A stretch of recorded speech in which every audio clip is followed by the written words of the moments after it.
Hello everybody, welcome to my channel. Myself Nancy Chikara और इस video में हम करने वाले हैं हमारी थीम 2 हिस्ट्री की, जिसका नाम है किंग्स, फार्मर्स एंड टाउन्स। तो ये पार्ट 2 वीडियो है इस चैप्टर की। पहले का पार्ट ऑलरेडी अपलोडेड है, अगर आपने वो नहीं देखा है गो एंड सी। तो इस वीडियो में हम बात करेंगे हमारे टॉपिक नंबर 4 और 5th टॉपिक की। तो after this I right the 5th topic, फिर हम 5th टॉपिक पढ़ेंगे और 4th टॉपिक का नाम है न्यू नोशंस ऑफ किंगशिप। अगर आपको मेरी वीडियोस अच्छी लगती हैं तो प्लीज़ चैनल को सब्सक्राइब कीजिए और बेल आइकन को प्रेस कीजिए और अपने ज़्यादा से ज़्यादा फ्रेंड्स के साथ शेयर कीजिए और अपने वैल्यूएबल कमेंट बॉक्स में मेंशन कीजिए।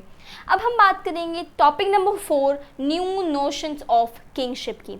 जैसे आपने मेरी पिछली वीडियो में देखा, जो मौर्यन एम्पायर है वो 150 ईयर्स तक रह के it ruled over around 150 years time span, उसके बाद इट एंडेड। अब हम बात करेंगे मौर्यन एम्पायर के बाद the next kingdom that emerged, the next kingship that came.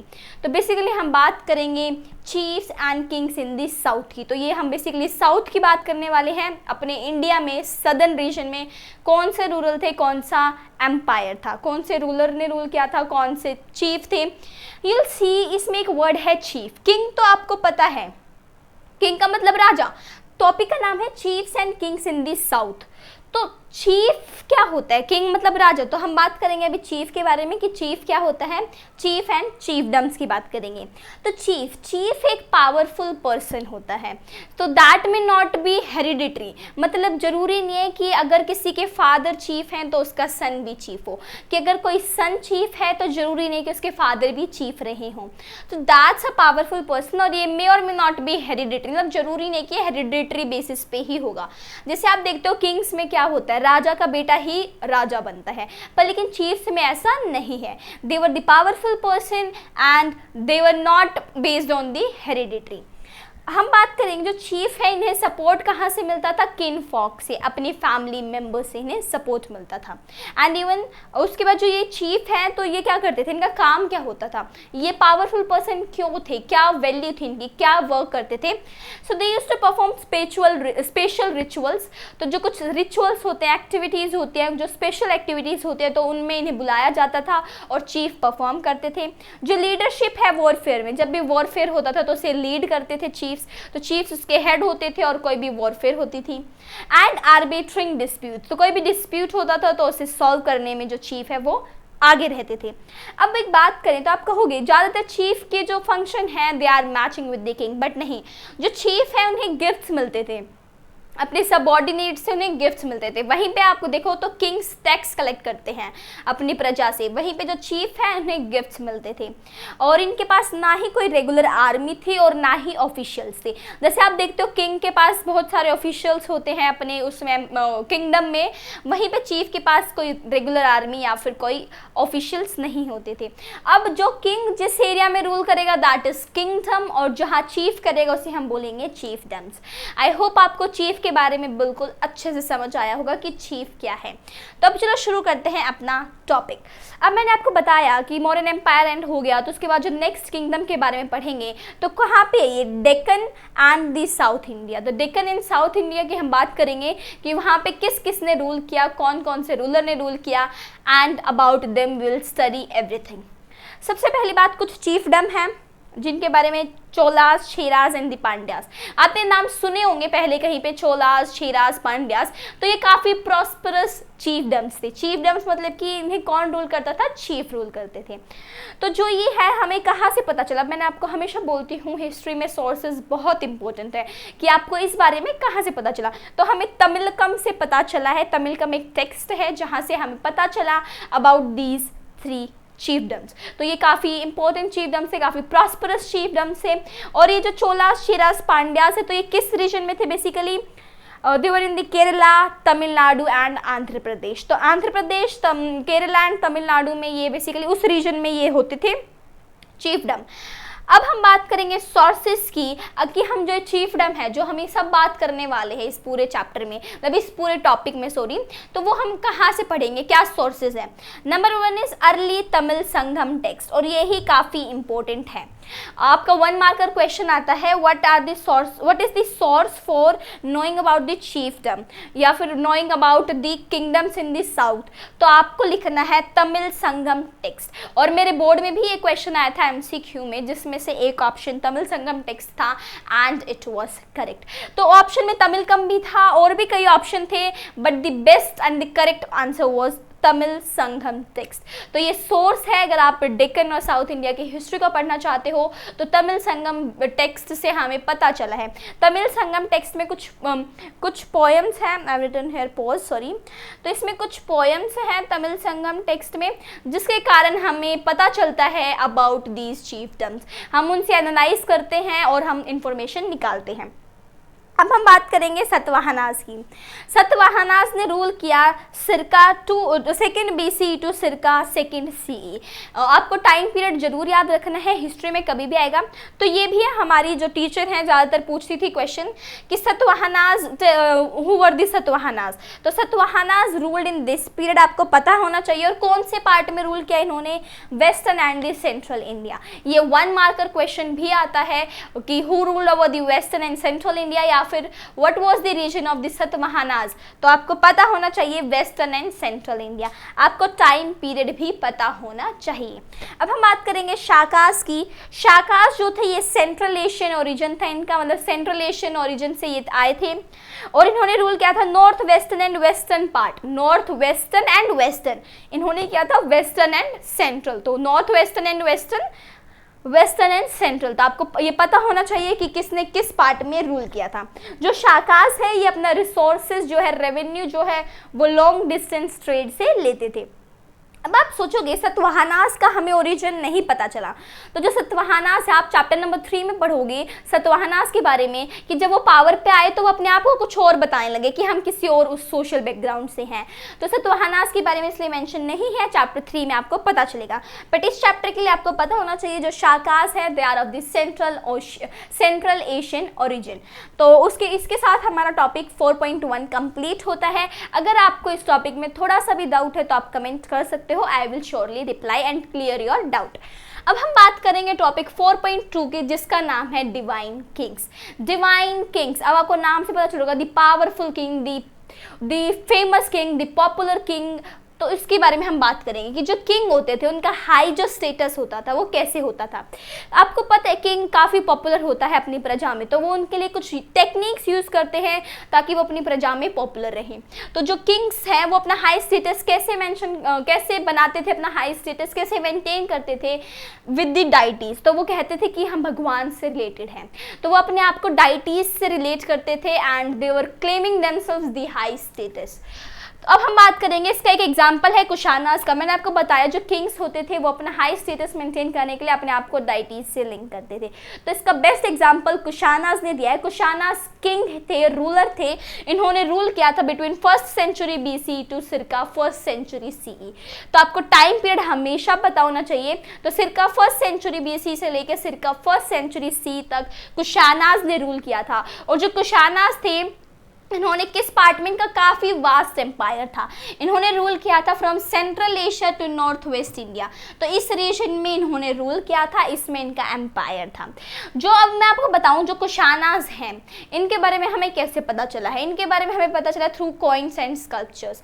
तो स्कल्पचर्स मतलब मूर्ति, कुशानास अपनी मूर्ति बनवाते थे। आपकी बुक में एक फोटो भी दे रखी है कुशाना रूलर की, आप बुक में चेक करना। तो स्कल्पचर्स और कॉइन्स के थ्रू हमें इनसे पता चला है। और कुछ और सोर्सेज है जैसे कि इंस्क्रिप्शंस एंड टेक्सचुअल ट्रेडिशन। जो भी उस टाइम पे इंस्क्रिप्शंस होते थे या फिर कुछ भी टेक्सचुअल मटेरियल लिखा होता था तो उससे हमें कुशानास के बारे में पता चला है कि कुशाना नाम का भी कोई रूलर था, कुशाना नाम की भी कोई डायनेस्टी थी, कोई एम्पायर था, इन्होंने रूल किया था।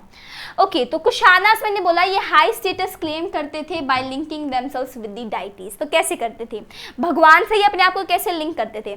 दे were saying that they were the god like, ये अपने आप को गॉड लाइक बताते थे कि हम भगवान के बहुत हम भगवान से लिंक करते हैं, we have connection with the god and we are the god like, so they used to claim themselves the god like. ये क्या करते थे, ये टाइटल्स अडॉप्ट करते थे, मतलब ये अपने नाम के आगे कुछ टाइटल्स लगाते थे, जैसे देवपुत्र। देवपुत्र का मतलब होता है सन ऑफ गॉड। अगर भाई तुम ऐसी ऐसी बातें करोगे आम जनता के सामने, तो वो तो तुम्हें भगवान ही मानने लग जाएगी, and they will give you the high status in this society. तो ये कुछ कुशानास के रूलर्स थे जिन्होंने ये टेक्निक अपनाई थी। और अब जो ये ऐसा माना जाता है, जो ये टाइटल्स अडॉप्ट करते थे, तो they were basically you know they were inspired by the Chinese rulers। तो ये चाइनीज रूलर्स थे जो इस तरह से टाइटल अडॉप्ट करते थे। चाइनीज रूलर्स अपने आप को सन ऑफ हेवेंस बोलते थे, और वहीं पे आपने देखा कुशानाज रूलर्स अपने आप को क्या बोलते हैं, देवपुत्र बोलते हैं, दी सन ऑफ गॉड। सो ये आपके काफ़ी अच्छा एग्जाम्पल बुक में दे रखा है about the high status that they used to get by linking themselves with the deities. जो कुशानाज रूलर्स हैं, तो ये अपने आप को देवपुत्र बोलते थे और ये चाइनीज से इंस्पायर्ड थे। तो ये काफ़ी अच्छा क्वेश्चन भी आता है, ये 1 marker question, that Kushanas rulers adopting titles were inspired by. तो उसमें आपको नीचे ऑप्शंस दे रखे होते हैं, you need to choose the Chinese rulers. मैं आपके लिए क्वेश्चन आंसर सीरीज भी लेके आऊंगी, 1 मार्कर क्वेश्चन भी, 2 मार्कर भी, एवरी टाइप ऑफ क्वेश्चन मैं आपको लेके आने वाली हूँ, इंपॉर्टेंट क्वेश्चन जिससे आपको एक भी नंबर नहीं कटेगा आपके बोर्ड एग्जाम में। अब हम बात करेंगे जो कुशानास किंग थे ना, ये क्या करते थे, अपनी जो है अपने आप का अपने स्टैचूज को मंदिरों में लगवाते थे, श्राइन में लगवाते थे। एक हमें एविडेंस मिला है, एक कोलोसल स्टैचू हमें मिला है मैट में। मैट मथुरा के पास है उत्तर प्रदेश में, तो ये रीजन है मैट नियर मथुरा उत्तर प्रदेश। यहाँ पे हमें कोलोसियल स्टैचू मिला है कुशाना किंग का। 1 मार्कर में क्वेश्चन आ सकता है, कीप इन माइंड कोलोसियल स्टैचू मिला है कुशाना किंग का, हमें कहाँ मिला है, मैट में मिला है, नियर मथुरा में मिला है, जो कि उत्तर प्रदेश में है। प्लस हमें अफगानिस्तान में भी काफी श्राइन्स में कुशाना किंग्स के मिले हैं स्टैचूज। तो ये क्या दिखाता है कि ये अपने आप को क्या गॉड से लिंक करते थे, deities. They are getting the high status by linking themselves with the deities. तो हमें कुछ अफगानिस्तान में भी हमें देखने को मिले हैं स्टैचूज कुशाना किंग्स के। So this was about the Kushana king. अब हम बात करेंगे द गुप्ता एम्पायर की। 4th सेंचुरी के जितने भी किंग्स थे, जितने भी किंगडम्स थे, सो वो क्या करते थे, तो वो समानतास को अपॉइंट करते थे। समानतास कौन है, जो समानतास है they were the powerful people. तो ये क्या करते थे, पावरफुल कैसे थे, ये लोकल रिसोर्सेस को ओन करते थे, इनके पास कुछ लोकल रिसोर्सेज होते थे, और ये लैंड का भी इनके पास कंट्रोल था। तो जो समानतास होते थे, किंग समानतास पे डिपेंडेंट होते थे, और समानतास की मदद से वो क्या करते थे, रूल करते थे। तो दे समानतास वर पावरफुल, और ये हेल्प करते थे किंग को, मिलिट्री सपोर्ट देते थे, होमेज ऑफर करते थे। तो इसके कारण किंग अपना एम्पायर मेंटेन कर सकता था, जिसका एग्जाम्पल एक गुप्ता एम्पायर भी है। गुप्ता एम्पायर भी समानतास से ही अपने एम्पायर को रूल करते थे। अब अगर समानतास किसी रीजन में पावरफुल हो जाता था, तो वो क्या करता था, किंग को हटा देता था, चल भाई तू हट, मुझे पावर पे आने दे, क्योंकि वो पावरफुल हो गया है, तो वो किंग को हटा देता था। तो इसीलिए जो समानतास है, तो आपको पता होना चाहिए 4th सेंचुरी में समानतास पे वो डिपेंडेंट होते थे। अब हमें इसके बारे में कहाँ से पता चला, I always say sources are very important. तो हमारे पास लिटरेचर से, कॉइन, इंस्क्रिप्शन एंड प्रशस्तीज। आपने लिटरेचर वर्ड भी सुन रखा है, कॉइन भी, इंस्क्रिप्शन भी, पर प्रशस्तीज आपके लिए नया वर्ड है। तो प्रशस्तीज का मतलब होता है इन प्रेज ऑफ किंग्स। तो क्या होता था, पोइट किंग की प्रेज में, किंग की तारीफ में प्रशस्तीज लिखते थे, और वो प्रशस्तीज को हम एनालाइज करके इंफॉर्मेशन निकालते हैं, फैक्चुअल इंफॉर्मेशन। तो हमारे पास एक एग्जांपल है प्रयाग प्रशस्ति का। प्रयाग प्रशस्ति जो है, इसे हम इलाहाबाद पिलर इंस्क्रिप्शन भी बोलते हैं, दूसरा नाम है इसका, और ये संस्कृत में लिखी गई है, और ये हरी सेहना ने लिखी है। ये भी 1 मार्कर के पॉइंट ऑफ व्यू से काफ़ी इंपॉर्टेंट है, तो आपको ये पता होना चाहिए। प्रयाग प्रशस्ति को इलाहाबाद पिलर इंस्क्रिप्शंस भी बोलते हैं। ये हरी सेहना ने लिखी है, संस्कृत में ये कंपोज्ड है, और ये समुद्रगुप्त जो है वो गुप्ता डायनेस्टी के काफ़ी फेमस और इम्पोर्टेंट रूलर थे, तो उनके प्रेज में ये लिखी गई है, और सिरका 4th सेंचुरी सी में जिन्होंने रूल किया था। तो प्रयाग प्रशस्ति पे भी क्वेश्चन बनता है। Prayag Prashasti was composed by Harisena in praise of the ruler Samudragupta who belongs to the Gupta dynasty. So this was all about the topic 4। I hope आपको समझ आया होगा। I will give you 2 minutes, you can have this screenshot, फिर हम करेंगे हमारा topic number 5।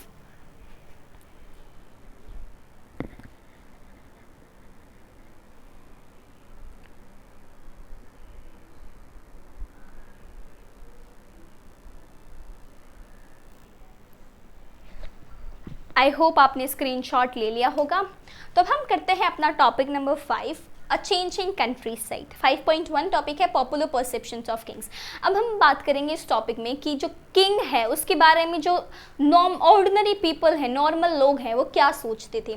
तो जो ऑर्डिनरी पीपल हैं what they used to think about the ruler, तो इसका हमारे पास एविडेंसेस कम है, क्योंकि ऑर्डिनरी रूलर कुछ लिखते तो ऑर्डिनरी पीपल कुछ लिखते तो नहीं थे रूलर के बारे में, उनके कोई भी अकाउंट्स हमारे पास है नहीं। तो हम कैसे पता चलाएं कि ऑर्डिनरी पीपल क्या सोचते थे रूलर से, कैसे पता हमें चले।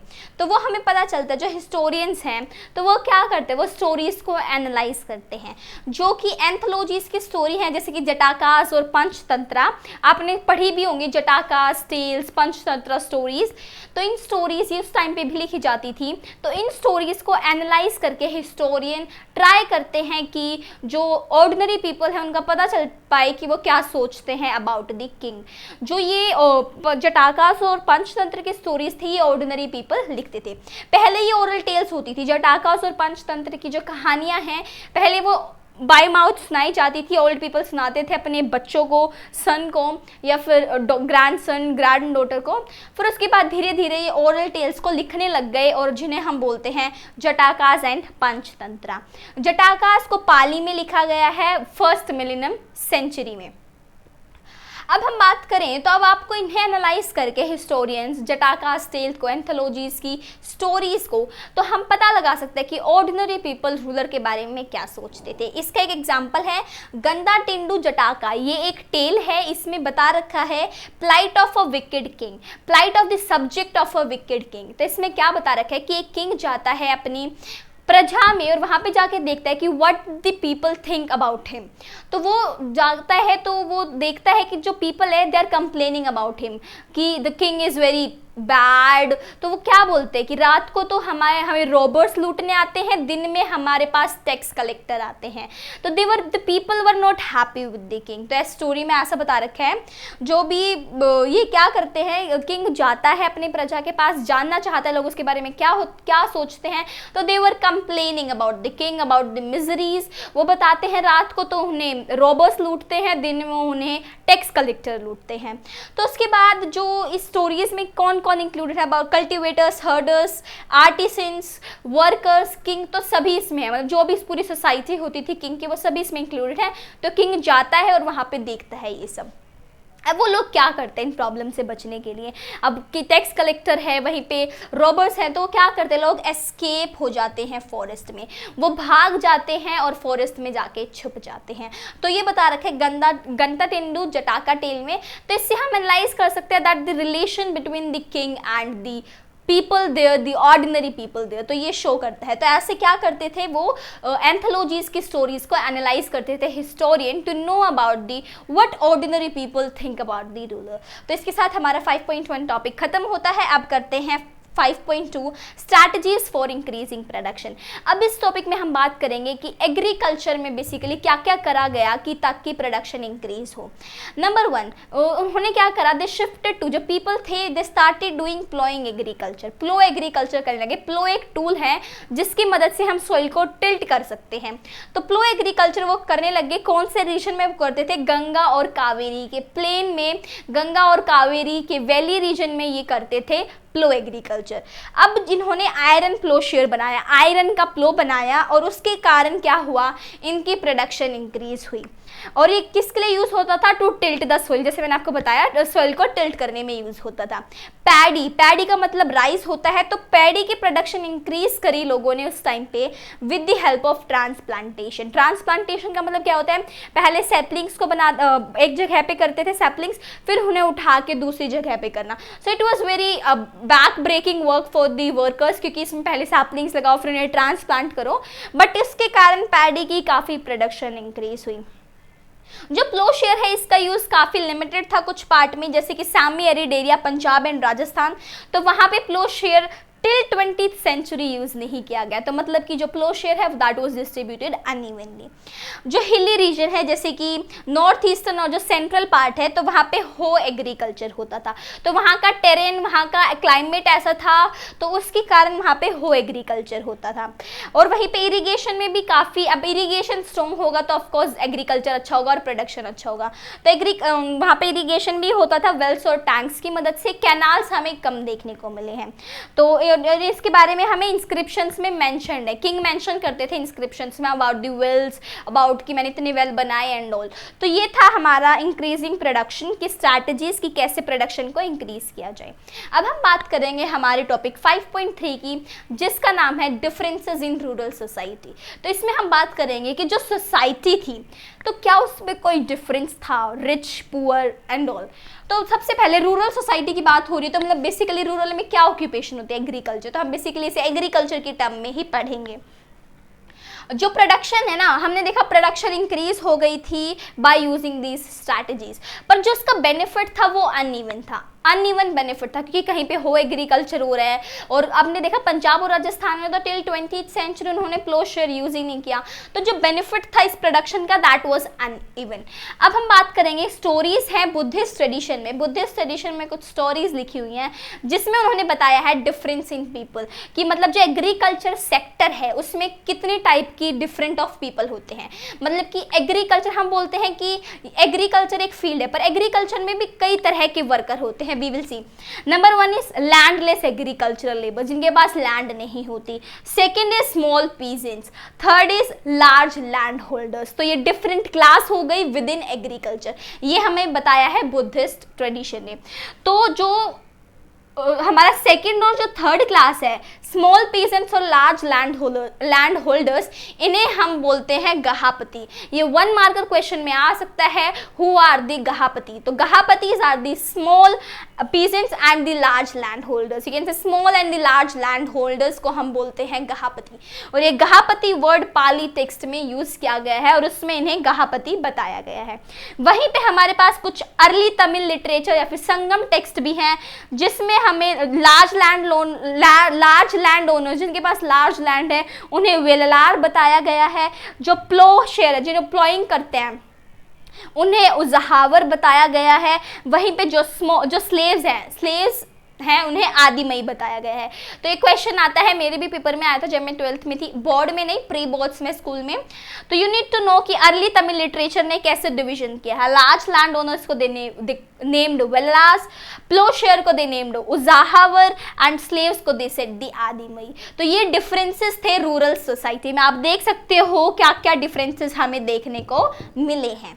अब हम बात करेंगे हमारे टॉपिक 5.4 की, जिसका नाम है land grants and new rural elites. अब हम बात करेंगे कि उस टाइम पे लैंड ग्रांट्स, जमीन का हक लोगों को मिलता था या नहीं मिलता था। तो हमारे पास अर्ली सेंचुरी से ही हमारे पास एविडेंस है लैंड ग्रांट्स के। इंस्क्रिप्शंस में हमें देखने को मिला है कि लैंड ग्रांट्स होती थी। जो इंस्क्रिप्शंस है वो हमें स्टोन पे भी मिले हैं, even on the copper plate. मतलब एक कॉपर की प्लेट होती थी जिस पे लिखा जाता था कि ये लैंड आपसे बिलोंग करती है, you are the owner of it, और वो कॉपर प्लेट उस बंदे को मिलती थी। तो लैंड ग्रांट्स डेफिनेटली होते थे, पर जो ज़्यादातर हमें इंस्क्रिप्शंस मिले हैं वो रिलीजियस इंस्टीट्यूशन या ब्राह्मण्स के ही मिले हैं। मतलब जो भी लैंड किसी रिलीजियस इंस्टीट्यूशन को दी गई है तो उसका मेंशन किया हुआ है, या फिर किसी ब्राह्मण को डोनेट की गई है तो वो मेंशन है। और ये ज़्यादातर हमें संस्कृत, तमिल और तेलुगु टेक्स्ट में हमें देखने को मिली है ये इंस्क्रिप्शंस। अब हम बात करेंगे प्रभावती गुप्ता। उस टाइम पे वुमेन को लैंड ऑनर नहीं बनाया जाता था, वुमेन के पास लैंड ग्रांट्स नहीं थे। पर हमारे पास एक एक्सेप्शन है, प्रभावती गुप्ता। प्रभावती गुप्ता डॉटर हैं चंद्रगुप्त टू की, और जिनका टाइम पीरियड है circa 375 to 415 CE। तो जो चंद्रगुप्त, आपको टाइम पीरियड जरूरी नहीं है याद करना, आपको ये पता होना चाहिए कि प्रभावती गुप्ता चंद्रगुप्त टू की डॉटर थी और इनकी शादी वाकाटका रूलर से हुई थी जो कि डेक्कन में थे।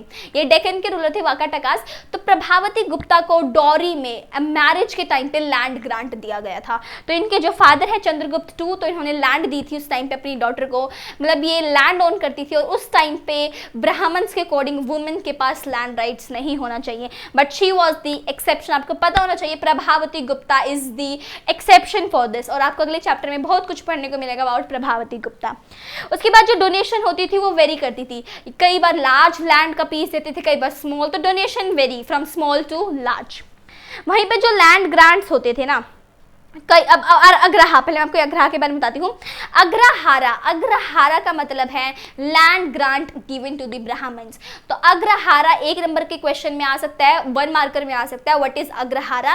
तो आपको पता होना चाहिए it's the land granted to the Brahmins. अब जो हिस्टोरियंस थे उनका मानना था कि जो किंग है वो लैंड ग्रांट करते थे लोगों को, तो उसके पीछे 2 रीजन थे। नंबर 1 कि वो एग्रीकल्चर स्प्रेड करना चाहते थे कि ज्यादा प्रोडक्शन हो, ज्यादा रेवेन्यू आए। Number 2 they were saying that loss of power, जो लैंड ग्रांट दे रहे थे ना, इसके कारण किंग की पावर कम हो रही थी। अब लोगों को हक मिल रहा है, किंग की पावर कम हो रही है। तो देयर वर 2 रीजन, एग्रीकल्चर जो है उसको एक्सपांड करने में न्यू एरियाज में, और वहीं पे लॉस ऑफ पावर टू समानदास। अब हमारे पास कुछ ऐसी क्लासेस है जिनके बारे में हमारे पास कोई अकाउंट नहीं है, जैसे कि we have the hunter gatherer, pastoralism, fishing, artisans and the various, मतलब इस टाइप की जो हैं ये क्या है स्कॉलर से बची हुई हैं। इनके बारे में हमारे पास कोई भी एविडेंस एज सच है नहीं कि फिशर्स के बारे में, आप फिशर्स, हंटर गैदरर, पेस्टोरलिज्म इन क्लासेस के बारे में आप नहीं पढ़ा इस टॉपिक में, क्योंकि हमारे पास एविडेंस नहीं है। So it was all about the 5th topic. Next video में मिलेंगे and we will complete this chapter. अगली वीडियो में चैप्टर हम पूरा कंप्लीट करेंगे। आई होप आपको मेरी वीडियो अच्छी लगी होगी, तो इसके लिए प्लीज चैनल को सब्सक्राइब करो, वीडियो को लाइक करो और ज़्यादा से ज़्यादा अपने फ्रेंड्स के साथ शेयर करो। So that was all for today. Thank you for watching the video.